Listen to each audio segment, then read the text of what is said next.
Bonjour, Beltane. Bonjour, Beltane. Salut, bienvenue. So welcome back to the Missing Witches podcast. That's Amy. And that's Risa. Thanks for coming. Music witches. Music as magic. I talked to a bunch of witches who are also musicians. Before we dive in, we've got a very exciting announcement. If you are in the Montreal area, get ready for the first ever Missing Witches live event.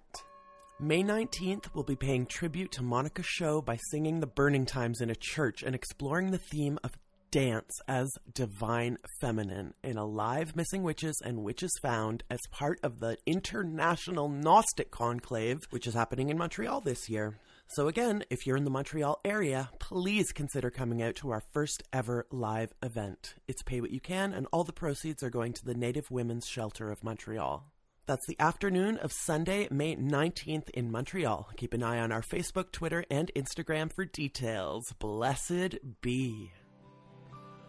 The shine on the moon's a reflection of you. You're the sun.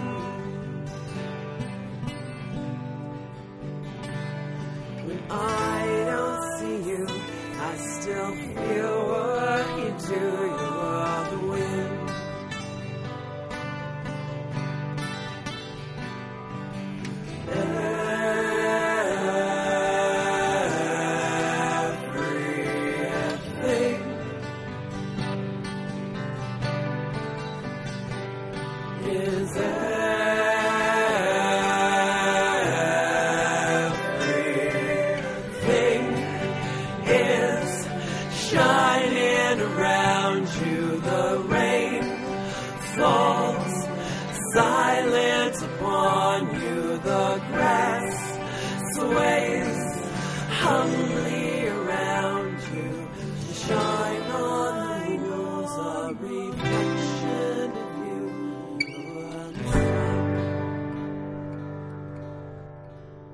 Bonjour, Beltane.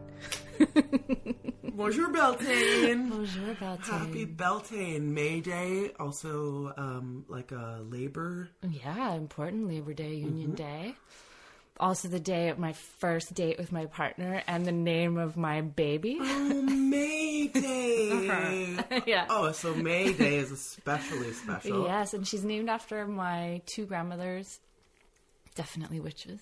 Really? not in the usual sense, but fighting the Nazis in the Danish underground at 16 counts. That sense.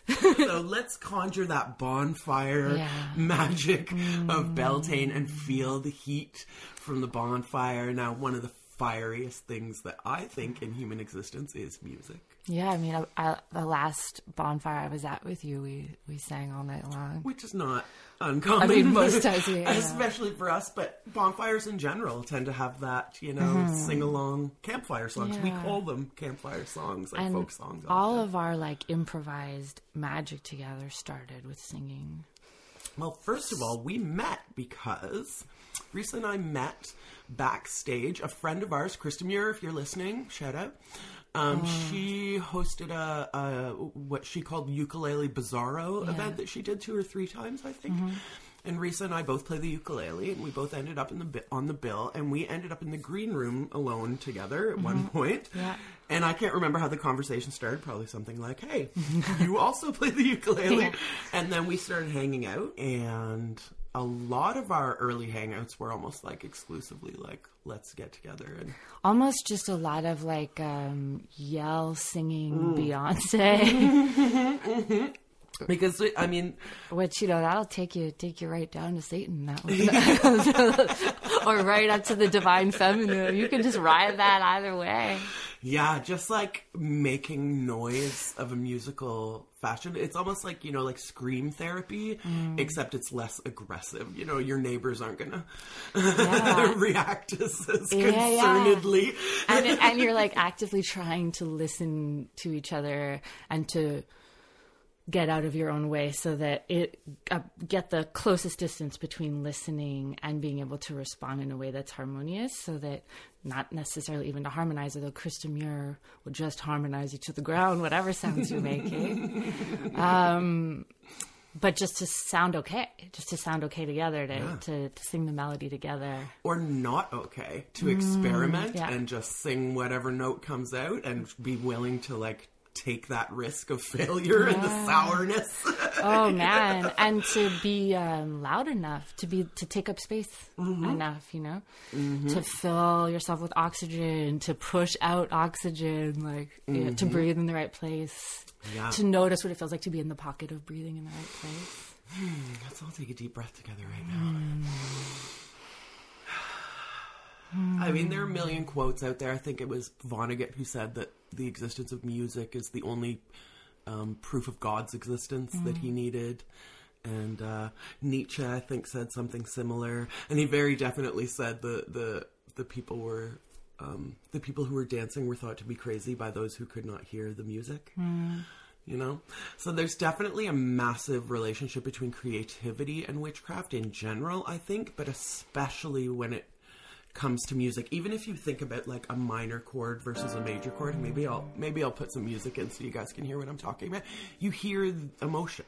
You can very concisely, and science will back me up on this, like people recognize emotion in dance without facial expression, in music without lyrics. And it really music itself comes down to a very witchy word, which is frequency.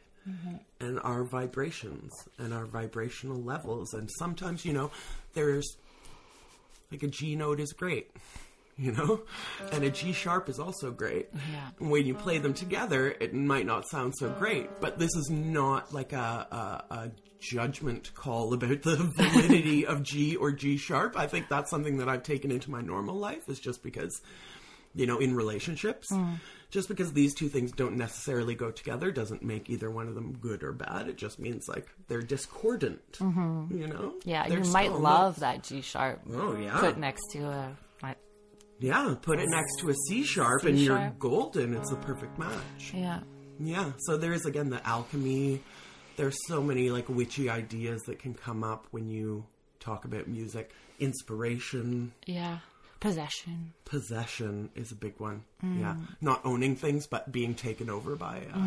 And owning things, like, what I think about that when I write songs, when the songs are other people's stories. You know, because it might be my grandmother's story, or which I, you know, have done, or my cousins or whatever. And then the songs themselves feeling like they want to talk about whose story you're allowed to tell, you know, and then feeling like when you're singing, you're doing something that is so many hundreds of thousands of years like bigger than you.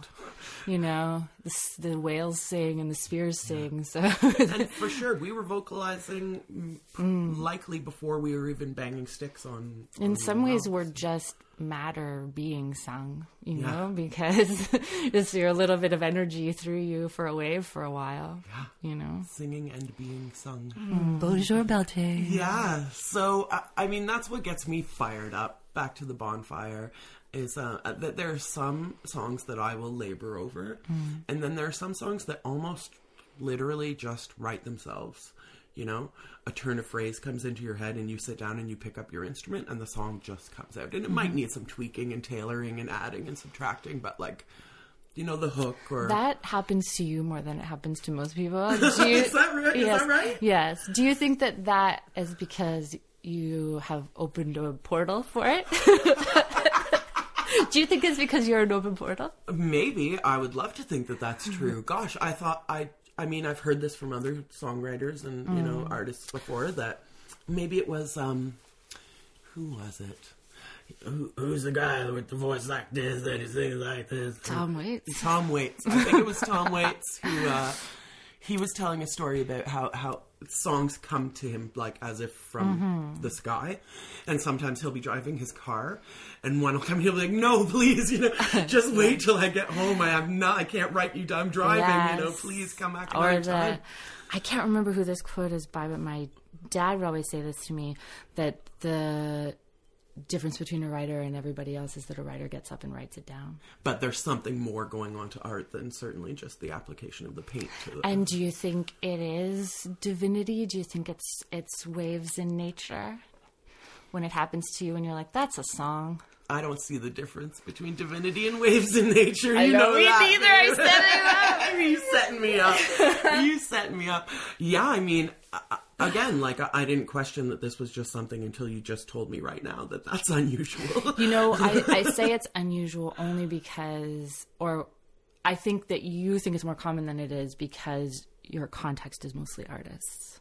Right. And I like to surround myself by those people. I think I've been thinking about that a lot, that a lot of what you think is normal is what your context is. Across the board, right? In all forms of all life. Yeah. Normalization is a big topic for a lot of things. And sometimes, you know, it's good because it makes you think that, you know, that's what the world is like. Everybody's just getting songs downloaded into their heads. I mean, but I'll tell you, like, one of the songs that are out, maybe I'll include a clip of it, was because I had such a dumb moment where I was thinking about the moon and I was thinking about moonlight, and I was like, I thought to myself, like, well, the moon gets its shine from the sun, right? I'm just thinking this in my head, and I'm like, I'm pretty sure that's true, but, you know, you have those moments, I was like, I better Google it. Yeah. So I Googled it, and then of course, that's where the moon gets us. And then... Save you a Google there.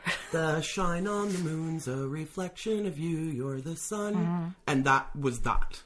And then I wrote that song that day. But that line, as it was because I was dumb. Because I was like, where does the light come from? And I really had to, like, and then, I mean, so, you know, I'm not even saying that this is like a reward. Sometimes it's a reward for dumbness. For dumb luck, yeah. They're like, where does the light come from? And then just something happens between the thought and the next thought that renders it musical. And I think, I mean, I'm somebody that hears music constantly, whether it's like auditory hallucinations or the repetitiveness of machines. There have been so many times where I heard like this beautiful tone and I went searching for it and it turned out to be like a work truck in my neighborhood, but when it comes into my head it's like and I'm like, ooh, you know, Krista, tell me about it. Yeah, tell me more. So I think that the universe is quite musical. Not just the music part of it, but like we were talking about, like the harmonies of frequencies and how, because music is math, it's art, it's science, it's, you know, there have been so many studies done about how good music is for your brain, how important it is to teach kids music, how these skills of learning either to play musical instruments, or one of my friends just put her son in singing lessons. So we had a big chat about, like, not just singing, which is obviously the most amazing thing that you can do with your free time. Yeah, singing together extends your lifespan. Oh, there's so much. And you know what? I'll gather up a couple and we'll drop some stuff in the show notes, because the science on this is, I mean, it's undeniable. C'est bien établi. But also, I have so many things I'm thinking about while you're talking. One of them is we became close friends, I think, because of, one, playing music, and two, because we had in common the desire and the stories from having put on musical shows. We both really like putting on shows. Not even ones that we would perform in necessarily, but like bringing together musicians and performers and weird performers and Krista Two Bizarros. The fact of bringing people together for a collective experience was like a kind of magic that we were both really into before we ever started doing anything else together. For sure. So when we would get together, it wasn't about like who's going to out-riff the other person or who's going to out-sing the other person. It's very much just like making a joyful noise unto the Lord, to coin a Christian phrase. And young or heart-young listeners thinking about taking up tools of witchcraft know that music can be your tool of witchcraft if you want it. Your voice is the number one tool, I would say, because it costs nothing. We all have it. We're all well trained. Do you remember Priscilla? We did a ukulele thing that was like a big gang of women who all played the ukulele. It was an 8 of us? Extension of Ukulele Bizarro. It was Krista's like Christmas ukulele. Like 8 or 9 women who all played the ukulele, and somehow Krista, again, Gotta get that witch on the show. The rassembler that she is. She put this together, and there was one woman who was a beginner, and her name was Priscilla, and she tried to tell me I can't sing. And if you remember, Risa, I said to her, if you can speak, you can sing. And that is the bottom line. This thing about singing well is baloney. Yeah. Ooh, I've gotten so many people, because I record, you know, and I love to get other people's, you know, record other people. I was like, when do we record your EP? Risa was like, oh, I wrote some songs. I was like, great.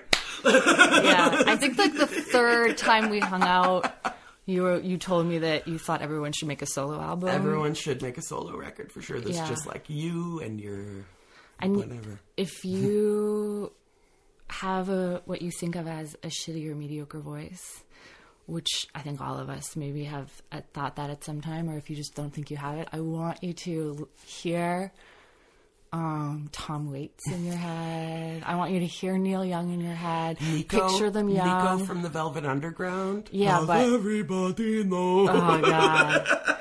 And also remember that one of my favorite self-help quotes recently is, you know, do it with the confidence of a mediocre white man. That is, you know, if you go to any karaoke night, you understand that confidence is half the battle. I don't even say 90% of the battle. Yeah, you don't have to tap into something really, really out there for the human experience. Just tap into the confidence of your average white man. And certainly, I mean, we're not suggesting that you go to a what do they call those? Open mic night, you know, and but you don't have to start with an open mic night. But like singing in the shower, you can sing. Hear me now. Preach, mama. You can sing, and to get the benefits of singing, you definitely don't need to be professional quality. Mm-hmm. All you need to do is be getting those big breaths in and those big breaths out, and making a joyful noise or an angry noise. You know, angry music is just as important as joyful music for sure. Mm-hmm. Yeah. I took a prenatal yoga class where she had us make all these tones up against the wall.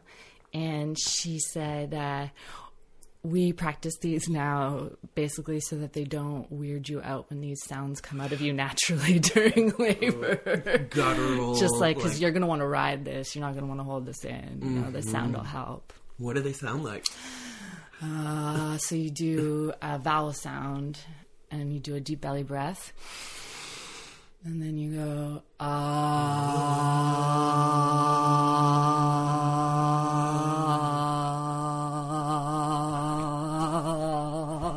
and you ride your fucking contraction. It's still going, it's still happening. And then you do, same thing. Ride the pain, ride the pain, ride the pain. I mean, this has gotten me thinking about chanting and all the different, we didn't even get into religious music, hymns. Yeah. I mean, we could go on and on and on and on and on. We could do 7 episodes, but let's just do this one for now.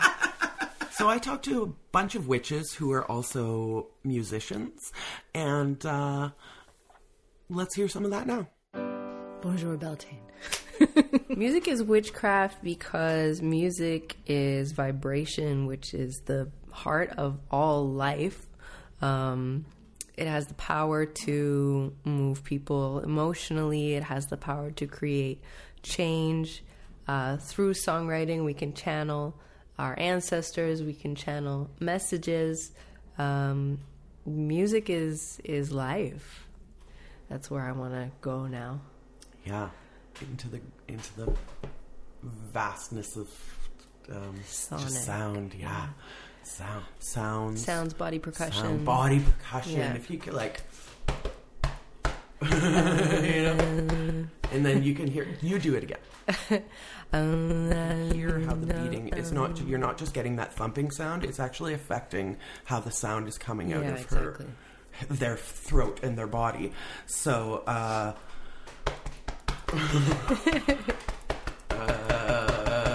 There's really something to that. Yeah, there is. There's really something to that. And if you think you can't sing, there's something you can do at home. Oh, yeah. Try beating your chest and I'm just doing it today for the first time and I'm hooked. Like, this is going to be something that I'm going to integrate into like my practice, you know, stretching, breathing. Mm-hmm. You're accessing energy, you're accessing vibration, because vibration, I think, is at the heart of all life. Right? Where there's movement, there's life. And everything is always vibrating. So you're just changing the vibrations. Instead of just using your vocal cords, you're using these vibrations, which you can do them fast, you can do them slow. Please, it's fun. I'm begging you to try this at home. I'm begging you to try this at home. It feels amazing. It does feel good. Yeah. And again, it's a way to, if you are feeling like, oh, I can't sing, or I'm uptight about, you know, I don't know how to play an instrument, just like it feels correct. It does to do this.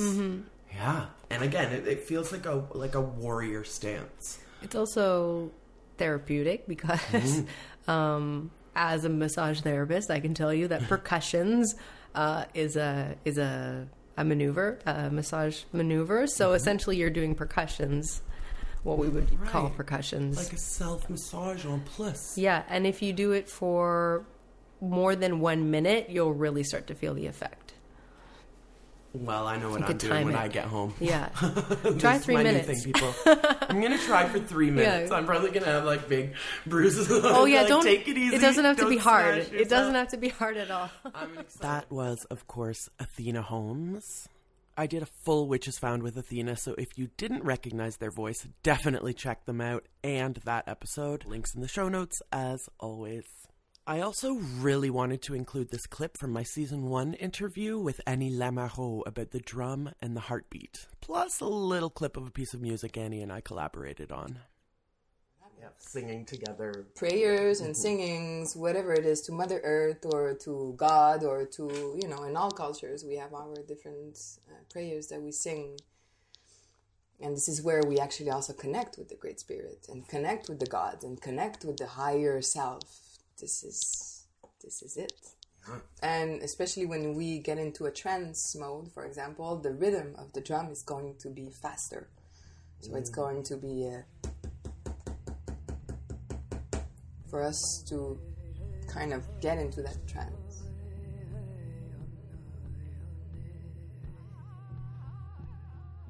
I met Monefa online because she lives in England and we live in Canada. She's this amazing astrologer and classical pianist. I felt we needed her perspective on music as mathematics, as history, as science, as psychology, and of course, music as witchcraft. Here is the astronomical psychologist herself, Monefa. Music is magic because music is as old as the universe. One thing I like to say a lot is that music is the strongest and one of the oldest forms of magic. For many reasons. The first reason is the notes themselves. You've got individual note that's assigned to a number, and numbers are like the universal language of everything and everyone. So to have that combined where you're making sound is very magical. And also music kind of represents the three components, which I think Tesla said you need to know to understand anything in the universe, and that's energy, frequency, vibration. And a lot of things do embody all three, but not in the same way as music. Music, you can actually identify each single component and see how music works in that way, and then see how music works when you add the components together as well. So there's so many layers and wonders to music. For example, if we look at the Baroque period, composers like Bach, for instance, they were obsessed with putting numerical patterns into their music, whether it's associated with their name. I think one number that Bach was very obsessed with was 14. Also, a lot of composers, they have like the golden ratio and the Fibonacci sequence in their music. I think Beethoven himself said music is the medium between the spiritual and the sensual life, which is so very true, because that's music is very much subliminal, and Mozart himself as well also said that music is the space between the notes, which is liminal again. So, even though these composers associated themselves with Christianity, they were still very much embodying the whole magic magician ideology, which I find very fascinating. Yes, and that's something that you do too. Speaking of mathematics, so you're a classical pianist and also an astrologer? Yes. So how do those two things relate to each other? It's really interesting, the stuff that I knew about myself and why I liked music and the style of music was confirmed 100% when I looked at my birth chart. And it's really interesting. I'll give you a couple of things. For instance, like I've got a stellium. Like I'm a Leo sun and moon and a Cancer rising. So straight away, that's very emotive, intuitive, wanting to be a leader. Those are the kind of qualities you look for when you want to go into the art world. And I have a stellium in Leo in the second house, which also includes my Mercury and my Venus, and Chiron is there. So on one hand, part of my life and my work involves things to do with money, self-worth, health. And then the other aspect is music, which is what the second house is. And to have your Venus in Leo, because Venus is one of the rulers of music, it's such a regal position to have it in. And at one point as well, classical music was only associated with people from a certain class. I mean, the argument is today that it's still very elitist. So I always find that position very interesting. And also as well, I have Taurus in the 11th house, and Taurus also rules music, so to have it in that area of like publicity and hopes and wishes, it's very artistically driven in that sense. And then also my MC, like my midheaven, is in Pisces, so again that's about really wanting to communicate with people in a very, very deep and sensual way. And music is one of the ways that you can do that very effectively and consistently as well. Also, interestingly enough, one more thing also, I have Neptune in the 7th house of Uranus, which brings me all sorts of fun. But it also kind of allows me to kind of dissolve boundaries and kind of encourage people to liberate themselves and their lives through art, through music. And I think that's a really cool thing to do. I've also started working with Mercury again, actually, and he has successfully been able to clear a mental block that I had with writing classical music, because I hadn't been able to do it for a couple of years. And now all of a sudden it's like I've got all these ideas of music to write, as well as playing the classics that I enjoy as well. And so, you attribute that to Mercury? Can you get into that a bit? But which part do you mean? Your new the creative blockage that you've somehow managed to. Did you say that about Mercury? And what makes me laugh is that Mercury is associated as being a trickster god. So when the energy of Mercury is in your life, I mean, you can never guess how the energy of any god is going to come into your life and shake things up. But with Mercury in particular, it's just really funny because you will request something in one way, and Mercury will be like, yeah, we'll go a different way, unexpectedly, because that's how magic works, but I'm going to go around this other way and this other way. And then he kind of, it's almost like his energy kind of like tests how much you really desire that thing that's constantly on your mind, or the thing you're constantly talking about. And, I'm sure many artists would agree, is that we have like this kinky desire to suffer for our art. If we're not tortured artists, then what's the point in doing it, right? And with Mercury, he kind of like helped clear the block in terms of, okay, you came to me because you wanted to improve how you play, you wanted to improve your music. Well, I'm going to do that, but not in the way that you expect. And it was very unexpected to be able to just come up with ideas to write music from scratch again. And now I've noticed that now I can compose music again. It's actually improved how I learn other classical pieces written by other composers. So it's a very, very interesting experience to kind of be going through in real time. Mm-hmm. I've talked to a couple singer-songwriters about that creative process, but I'm really interested in you, because playing classical music, about how it helps you to connect to other people's work and how that's magic as well. Absolutely. I always say that with art, but especially music, you can't go into it if you're not willing to go deep inside yourself and to heal. And the way that I see my music career is that every time I play music or every time I write music with the intention of it being heard by others, that's me sending out a message to the universe that I want to heal myself and then help others to heal themselves. And, you know, there's been so many studies that have shown that music has a very profound effect on us as human beings, whether it's in terms of our mood, what we think, what we feel, even our blood pressure. Like, I think if it's like if you listen to 10 or 15 minutes of classical, it brings down your blood pressure and calms you down. It's the equivalent of like taking Valium or diazepam, I believe, from what I read. I'll mention, like, you know, 4 popular ones, you know, Chopin, Beethoven, Bach, Mozart.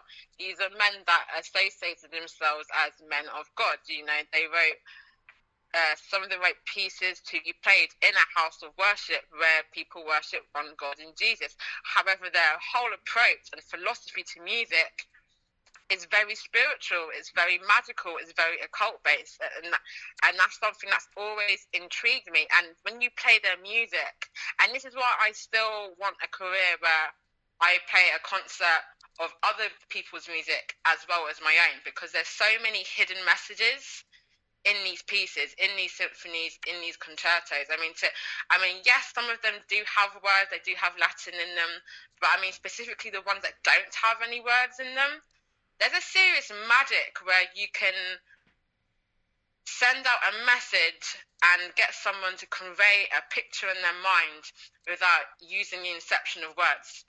I mean, words themselves are magic, hence, you know, spelling, spell ing. But to be able to create an art where you're not using words at all, that's absolutely magical. And there's so many hidden messages that we've yet to understand and decode, and messages about the universe. You know, a lot of these composers, these ideas came to them when they were going for a walk in nature, when they were having a bath, when they were having a dinner of wine.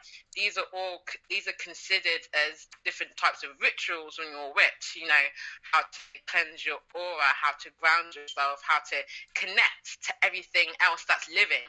So again, it just fascinates me that, you know, people that claim to be, you know, Christian and men of God were engaged that magicians engage in all the time to connect with their work, to connect with other people on a regular basis. Wasn't there something about, like, you were talking about writing music for God or the gods, religious music. Wasn't there something about, like, satanic chords, like dissonant chords were considered to be of the devil? Yes, there was a period, and trying to scratch the top of my brain with all the information I have stored in there. If I'm not mistaken, I believe it was around the Renaissance or the Baroque period, which should have been pre 16th century, 17th century. But yeah, it was a specific tritone, and they called it the devil's chord. And like the typical tritone chord you can hear is like if you play like B and F on the piano, and when you play both notes together, it's interesting. It doesn't sound like it's an unfinished chord, but the sound of that chord interval always kind of brings you a feeling of, oh, there's something else about to happen, if that makes sense.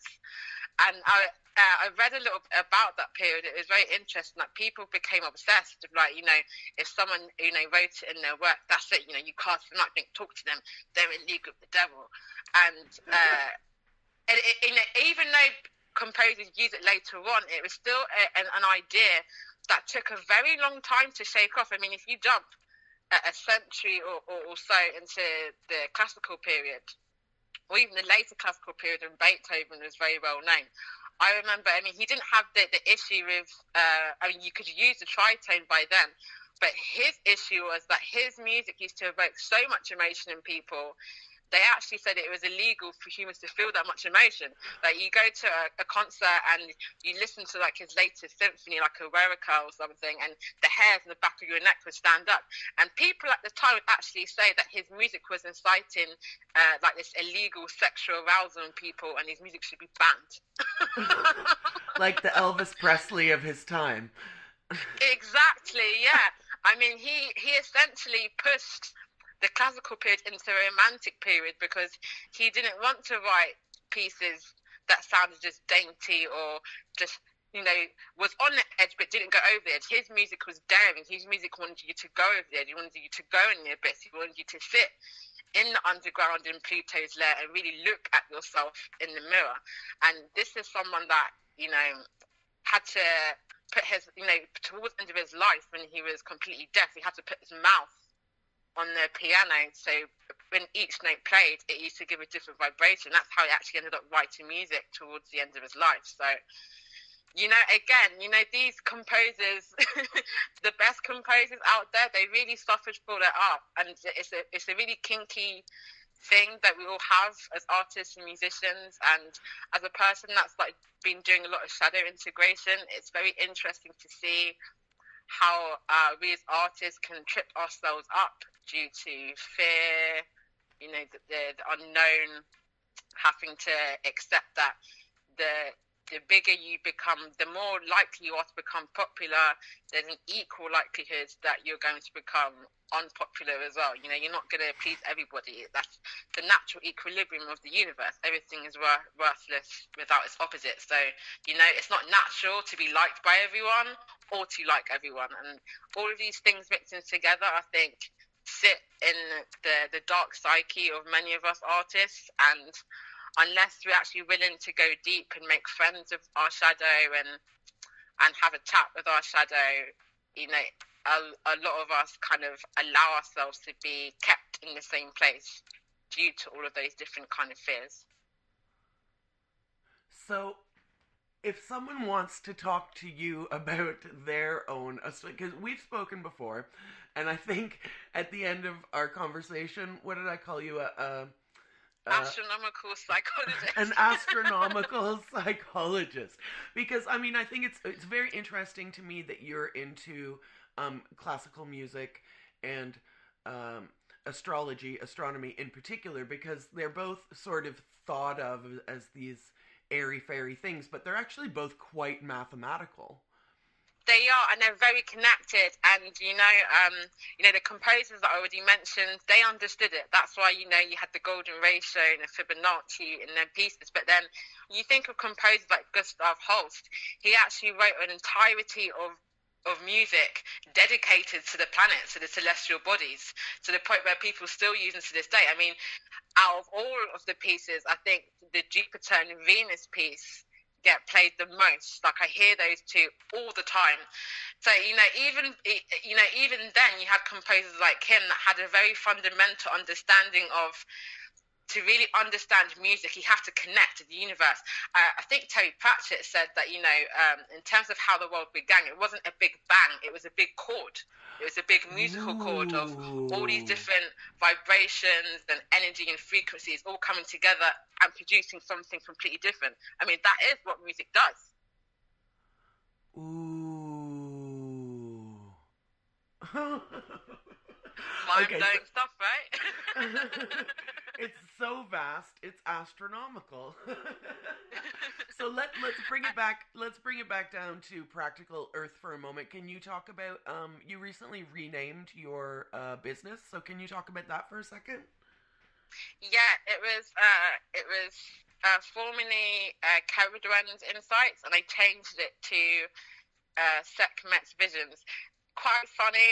Cut down the story. Long story short, I was having dreams where Sekhmet was coming to me in a specific form, and it was almost like she kind of like so I didn't realize that I was invoking her without me actually realizing it. I was doing it on a very subconscious level with certain incenses that I was using and how I set up my Venus altar. So I was getting these dreams where... Can you tell our listeners just real quick who Sekhmet is, if they don't know?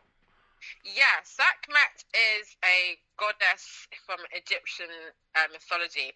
Her dad is the sun god.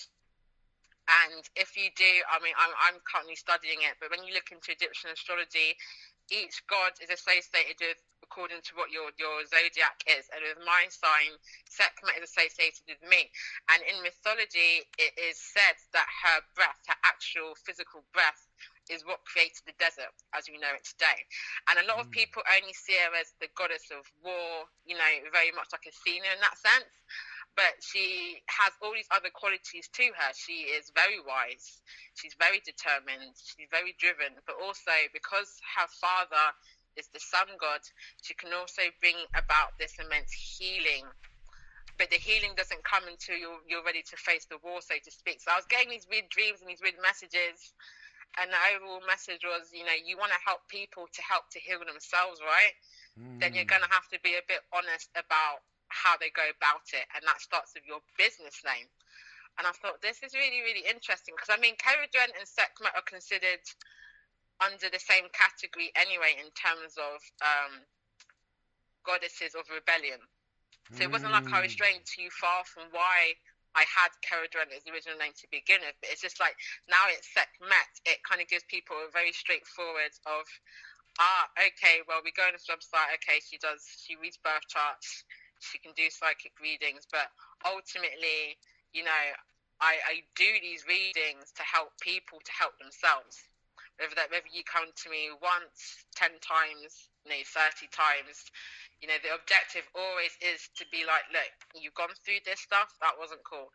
You may have a few roadblocks along the way. However, if you're willing to give it the best crack, the best shot that you've got, then all of these rewards are going to be welcome to you, you know? So that's, and, you know, now that I've changed the name, it sits a lot better with me as well, especially because of the direction that I'm going spiritually anyway, which is going very much down the Egyptian path. So, yeah, it feels more in alignment with me. The naming of things is a very powerful spell, for sure. Absolutely, absolutely, absolutely. So, you're getting into writing music now? Yes. And how is that affecting your perception of the stars? It's actually having me connect. Again, it's allowing me to connect with everything on a deeper level again. And I would even dare to say in a very Uranian way. It's a very, like, you know, it's allowing me to kind of look at things where I may not have bothered to have looked before, and now I'm like, oh, click, I wonder if that's because I did that or I did that. I mean, it's interesting. I think any artist would agree that when you start creating something or you start learning that skill in that field of art, it's always going to open you up to other things that you may not have noticed before, or you may attract a certain type of person. I mean, there's loads of other factors, but one of those core factors is always because of the art that you're producing or wanting to produce. That's definitely a big part of it. Perfect. So can you hit us up with your ats, where to get in touch with you for a reading or a birth chart or classical music event? Yeah, absolutely. I've got a music page under my actual name, Monefa Walker. I've got a couple of performances that are happening this year. If you live in London, you'll catch me. If not, sometime down the line when I play in Montreal. In terms of my business, if you're looking to have your birth chart read or to have like a psychic reading or just some spiritual guidance, you can find me on Instagram and Facebook under Sekhmet's Visions, and you can also find me under sekhmetsvisions.co.uk. And of course, we'll put all of these links in the show notes. Thank you. Fabulous. Thank you so much, Monefa. Oh my God. Oh my goddess. It's always an amazing pleasure to talk to you. I can't wait to talk to you some more and come visit you in London. It is an absolute pleasure. I mean, thank you to you and Risa. I mean, the fact that you've allowed me to be part of a very, very cool project in terms of, you know, connecting riches with other riches, it's an absolute pleasure of mine. So if you ever need me again, don't hesitate to get in contact. Here's a quick story from Nova. She's not a musician, she's a nurse who you heard from before on Witches Found. One thing I really remember is one of the students who was one of the more severe cases, so to speak. Mm-hmm. They did karaoke, and she didn't really talk a lot. She had difficulties with speech and things like that. But then she did a Disney song, and it was the most amazing thing I've ever seen. She was so in tune with it. She was so in the moment. She was just like, she was shining, you know, and it's like, it brings tears to your eyes because you're just like, wow, that is so beautiful.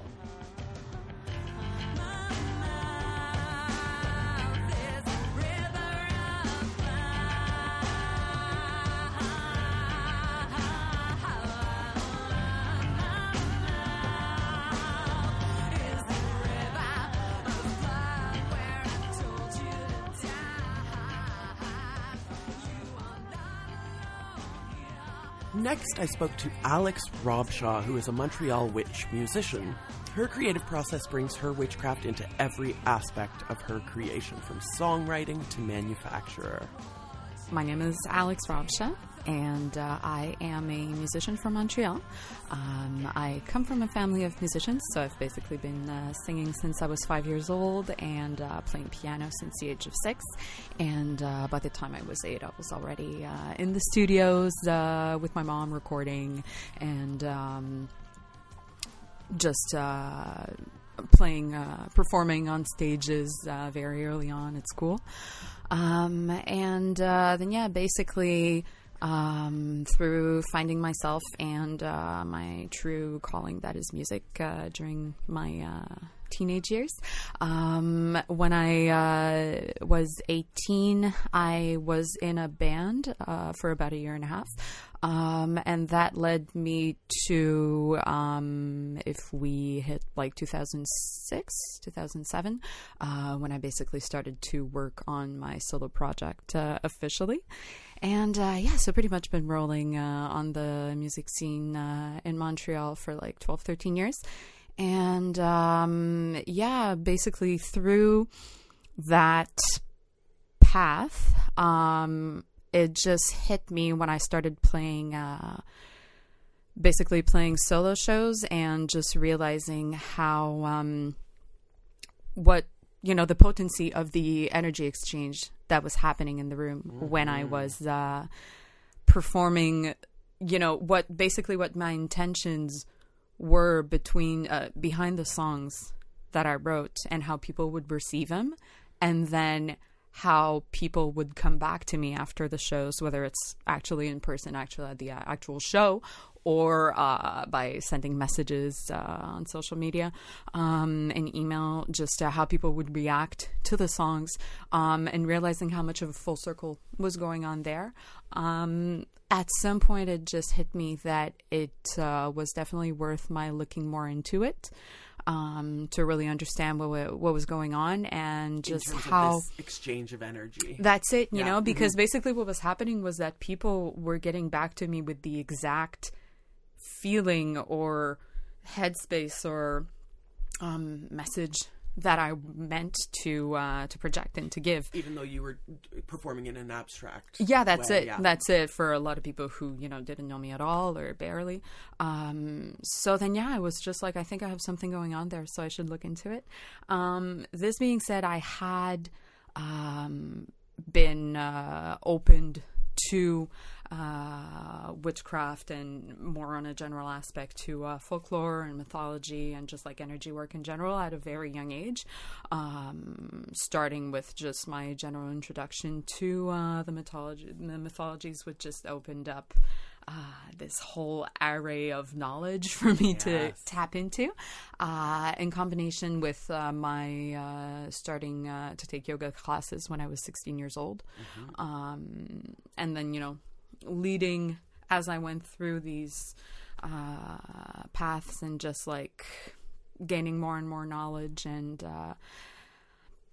you know, basically just all sort of realizing that I could just harness and put everything together in one place and just use all of the energy that was coming out of what I do as a musician, in combination to everything that I've been learning in terms of what the universe gives us as different societies and as a whole. And then, just understanding how to make that my own and work with it. And do you use any like ceremony or ritual when you're creating your music? I think that in itself, creating music is a ritual, is a ceremony of itself, in that, and I mean, in the end, that is, any creative work is that, you know. But if I stick to what I do, which is music, and I write the lyrics as well, you know, so that's a whole... You're a poet. Yes. So basically, when you're creating, you kind of have to open yourself to what's coming, you know, and you have to be very quiet in your head. You have to kind of like leave your... like let go a bit of your rational side and let go of, you know, that which wants to control and understand, and just kind of be really open. Like, give yourself as this receiver to what the universe wants to bring to you, you know. And then just be very, very mindful and careful in how you understand it and process it. So yeah, it goes both for words as it goes for music, you know. So, you know, I'm not necessarily going to like light up some incense and light up some candles and open a circle and, you know, but yeah, just, you know, the getting... work is the ritual. Yeah, that's it. That space that you need to get into. That's it, you know, because you really have to, you really just have to listen to what's coming through you and to what wants itself to experience life through you, what wants you to give it life, and also why, you know. But that comes in a little bit later. Like when you're in the pure creative stage, you really just are there as this like scribe, this like sonic scribe, this cosmic scribe, and you're just like writing down and like playing, and then it becomes kind of like, once you've got like this blueprint, then it's always kind of like this game of like exchange where at some point, you know, the rational mind does have to step in when you're writing a song, in terms of like, okay, well, you know, I would love to be playing this riff for like 5 minutes, but, you know, in a 4-minute song, you have to say, okay, well, this is going to be like this part, and this is going to be the other part. And then you're like, oh, I think I need to add a bridge somewhere. So then you're going to open again to bring that in, but then rationality comes in and you fit it in, you know. And same things will go with like lyrics, you know. When I write lyrics, I'll often come through this, you know, process of like automated writing, where I'm just writing stuff as it comes. And then when I understand that certain words are meant for a certain song, then it's all about fitting them, you know. So there's going to be a lot of rewriting, and that's when, like, again, the balance between the rational brain steps in, so as to, you know, when you figure out a puzzle, you're very rational, but then, you know, how to make everything fit and work together is that other aspect. Yeah. So. And what about the actual physical act of singing? What can you say about the magic of the physical act of singing? I have there with my second album, actually, one of the beautiful critics that I got was how they were basically saying how I was a master of conveying emotions, which I was very happy That's to a great get, compliment for sure. because it is what I aim for. And I think that is one of the main differences in today's world as a musician, as an artist, because there's a lot of manufactured stuff out there, and that's what the masses and the mass media and the mass culture is about. Because it's easy, it's palatable. That's it, you know. But when you're out there creating from your soul and your heart, then it does become about the emotion and, you know, how you can reach people with the emotion. So when I'm singing, you know, it's always about making sure that I'm conveying the right emotion to go with the song, so that people understand, you know, because when you're performing in front of an audience, you know, you want to take them on that ride, you know, and you want to take them through the through the song itself, you know, so that they experience the song as you've experienced it when you were writing it and when it was coming through you, you know. So the way that the song is going to be coming out, say like from a sexy song to a song about like a breakup to a song about I don't know, rage at something to a song I wrote for my mother, for example, they're not going to be coming from the same places from your heart, but you want people to be able to understand and for them to relate, you know. So and it's all really subtle, and when you're playing a live show, you kind of, you know, you kind of go through the steps one after the other as the songs, you know, as you go through your set list, basically, the when you whole play range live. of human yeah, emotion. that's it. Yeah. And there's no time to stop, you know. So that in itself is very it's draining, but it's a good kind of drain, you know, because in the end you've like conveyed everything that you wanted to convey, and you've managed to have people Hello? Hi. Okay, I'm just finishing up a thing here. What's up? Okay, perfect. Yeah, 10 minutes is great. Yep. Do you need the address again, or do you remember where it was? Okay, bye. I'm so sorry about that. That's okay. That's my ride. But before we I'm going to edit all this anyway, but I really want you to talk to me a little bit about this very creative manufacture that you did for your latest project. Can you describe it and how this came about? Well, yes. So I released my second album as a deck of cards. So basically the music is on a USB support, and the artwork itself is the deck of cards. It's available on my website, alexrobshaw.com, in the merch section. We will put all of those links in the show notes for this episode. But where did this idea come from? I mean, it's beautiful. The packaging is beautiful, but this very creative. Thank you. So where did this inspiration come from? From a lot of places, actually. I think that in itself, I wanted to bring people to be one of, you know, the artists that bring society into the future of how music is distributed. CDs are no longer a viable media form because you know, new cars that are being made right now don't even have CD players in them anymore. So you know, and CD players themselves are they not. Certainly don't have record players in them. So you have to figure out, okay, well, how am I going to be releasing this so that, you know, if I want to sell a physical product, how am I going to be distributing it? So the USB support with the music of itself is nothing new. It's been going on, I'd say, for at least like a good 5-7 years, maybe even 10 years. More, yeah. But yeah, then I just wanted to make something nice. So playing on the idea of the album's title, which is Original Game, in itself, the album is basically what I call my study of desire. Seeing the original game as the game of seduction, which to me is one of the first games that men and women have played together.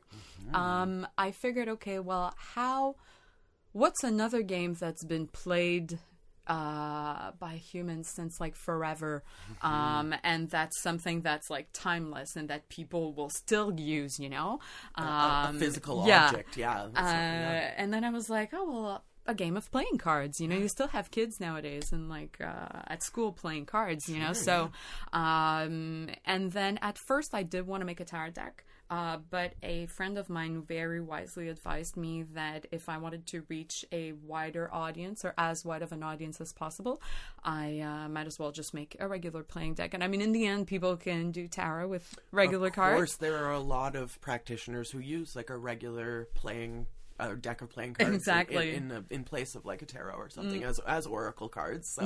So these are you can go either way with these. Exactly. And plus you only have to make 52 instead of 78. So you save a little bit on manufacture costs as well.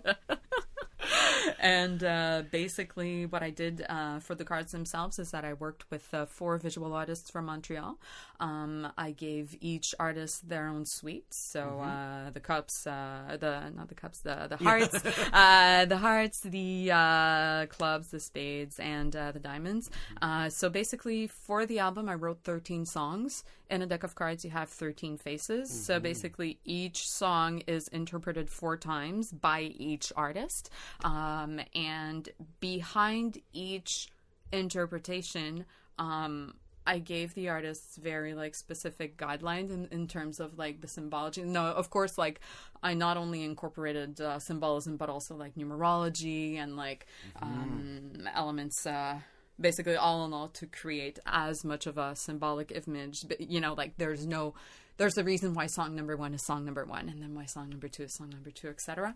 And I also gave them their proper essence, meaning in relation to the tarot suite that they represent. So when I had my little lapses there, the you know, for example, the cup suite in tarot is related to the heart suite in the regular playing cards. So basically, and that's the realm of emotions. So the directions that I gave to that artist were, okay, well, here's mostly what each song is about, but then the way that you interpret them, make sure that you bring out like this archetype, or that you bring out like this message, like, and it was different from, say, the one that did the the spades, where it was all about like air, you know, the sword suite. So yeah.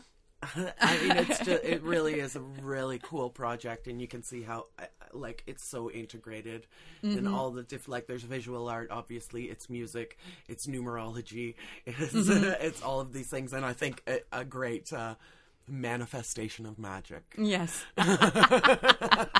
Thank you so much, Alex. Do you have anything more you want to say about the relationship between music and magic before we pack up? No, I think that really, I mean, things have been... it can be hard to talk about sometimes, because it's like the relationship between air and air. Yeah. Like, how do you talk about the relationship between two things that are the same? For me, you know, music is magic. You know, so how do we... Yeah, how no, do we that's describe that further? That's it, you know, and I mean, it's like we either not talk about it anymore, we could talk about it for a whole other hour, you know? or the rest of our lives. Yeah. But, yeah, in a sense, I think that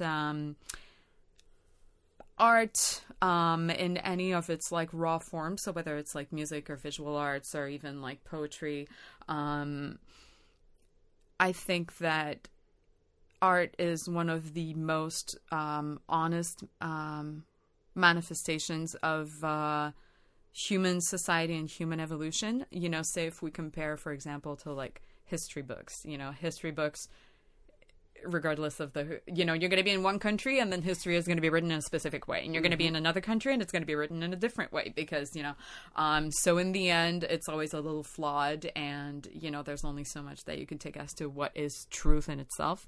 But when you go to art, you're really going to basically the emotion that the person went through at the time when they created the work of art, you know? So I think that as time goes on, you know, if people one day want to understand how humans of our age and humans of like past ages were thinking, or, you know, just go to visual art or go to music, and that's where you're going to be able to see like a much more honest and realistic manifestation of how people thought and were at the time, you know? So yeah, it's definitely worth to keep it alive in as many ways as we can. You know, I think that we're in an era right now where we do have the power to bring people into the future. My Jupiter is in Aquarius, so I'm very much about that, bringing people into the future in my work. So yeah, doing something like this, and then I'm actually starting to work on my 3rd album right now, which is also going to be something that's going to be bringing people a lot more to their core. I'm working with what we get from the earth, going up ourselves. So yeah, no, I think it's important to support real, raw, original art from people. It's worth digging out there. I can't wait to talk again when your next album is a little further ahead in creation. Thank you so much. My pleasure. Amazing. I hope you'll be inspired this Beltane to belt out a song as loud as you can, or pick up an instrument, or beat your chest, or sing in the shower. One of Missing Witch's favorite lyrics is from Cat Stevens. If you want to sing out, sing out. If you want to be free, 'cause there's a million things to be. You know that there are. There's one more little piece of music I want you all to hear. It's a song by Bonnie Lockhart called Who Were the Witches? And I don't know if it would qualify as fair use for me to play it for you here now, so I recorded a little clip of a cover so you guys could hear it. I put a link to Bonnie Lockhart's original version in the show notes, so I really hope you'll go and check it out. In the meantime, here's my little version. Who were the witches? Where did they come from? Maybe your great-great-grandmother was one. Witches were wise, wise women, they say. And there's a little witch in every woman today. There's a little witch in every woman today. Anyway, music is magic, and there's no question about it. And you're magic. And you are magic, and you can make a Beltane bonfire in your mind with your heat. Or light a candle, or just embrace the fire within you, and use that to shake something up. Everything is melting now. Those 20 feet of snow we talked about are melting when you hear this episode. We gotta make our own little pockets of earth and of fire. Happy Beltane!